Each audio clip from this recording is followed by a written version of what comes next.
Asante na karibu tena ikiwa ni mwendelezo wa madarasa yetu au ikiwa ni series za madarasa 100 ambayo tumekuwa tukimweleza mwanamke, lakini pia tukieleza jamii namna ambavyo anaweza akaitumia hedhi yake kwa kuweza kuhakikisha mwili wake uko salama, au kitu kilichojificha katika hedhi au siri iliyojificha katika hedhi, namna ambavyo hedhi na present au hedhi imekuwa ikijitokeza, na ndivyo ambavyo mwili ulivyo. Yaani maana unachokiona katika hedhi ni kama ishara ya mwili wako uko tofauti. Aidha uko sawa, kama hedhi yako itakuwa sawa, kwa maana mfumo wa uzazi utakuwa sawa, mfumo wa ubongo utakuwa sawa. Yaani kinachotokea katika hedhi ndicho ambacho huwa kinaendelea katika mwili wako. Mwili utakapokuwa tofauti, kuna ishara nyingi za kuonyesha.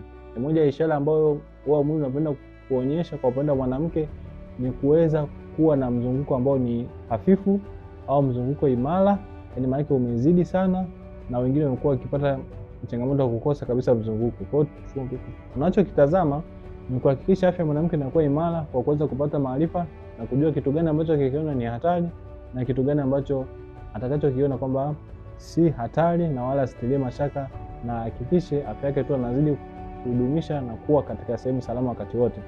Ikiwa ni video 44 na kama hujafuatilia au ni mara yako ya kwanza kufuatilia hii video, yaani mara yako umeiona video hii kwa mara ya kwanza, unajua kuna video 43 na kutoka 44 kuna video 100 ambazo zote zimetoka kwa wakati mmoja, ikiwa ni happy birthday.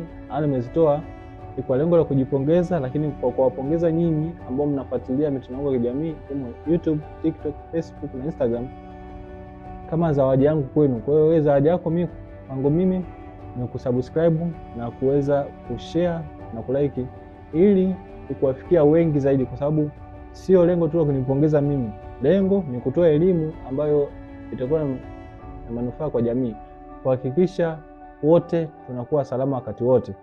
Sasa baada ya kuzungumza mzunguko mfupi na kitu ambacho huwa tunakitazama mwanamke ambapo anakuwa na mzunguko mfupi, ambao tulijaribu kuzungumza kitu kikubwa sana ambacho nijaribu kukieleza juu ambacho huwa tunaita luteal phase au kipindi cha luteal phase.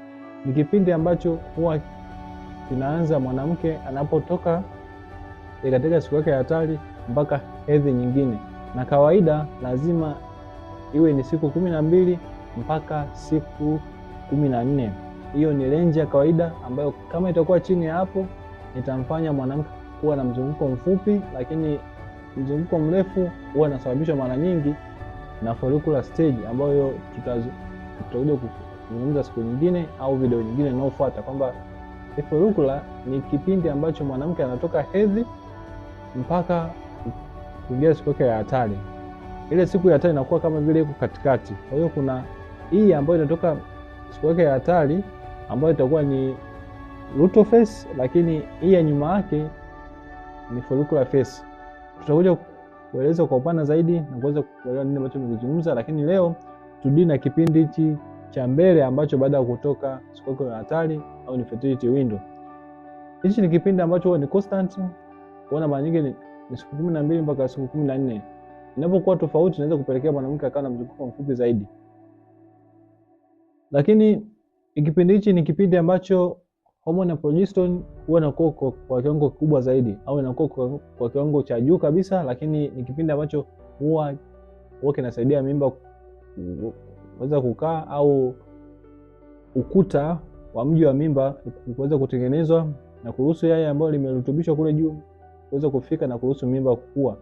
Lakini pia huandaa mazingira ya yai kwa kujishikiza kutokana na hichi kipindi. Kwa hiyo mazingira yote ambayo sana yai ni kipindi. Lakini tunapozungumzia follicular stage ni kipindi ambacho yanaandaliwa mazingira ya yai kuweza kutolewa kule au kuchavushwa na kufika kwenye mirija fallopian, ambayo yai itasurvive ndani ya masaa 12 mpaka 24, na baada hapo tutarudi au tutaendelea kufika kwenye mji wa mimba ambapo tayari atakuwa mazingira yameandaliwa. Kwa hiyo namna yai inavyotolewa huwa inahusika na homoni ya estrogen, lakini namna inapofikia yai huwa inadili na homoni progesterone, ambayo ni kitu ambacho lazima kuzingatie. Kwa hiyo tunapozungumzia follicular stage ni kipindi ambacho homoni mama au homoni kwa ambayo inahusika pale ni estrogen, lakini tunapozungumzia luteal phase ni kipindi ambacho homoni ya progesterone ndio homoni mama au homoni baba ambayo imekuwa ikihusika pale.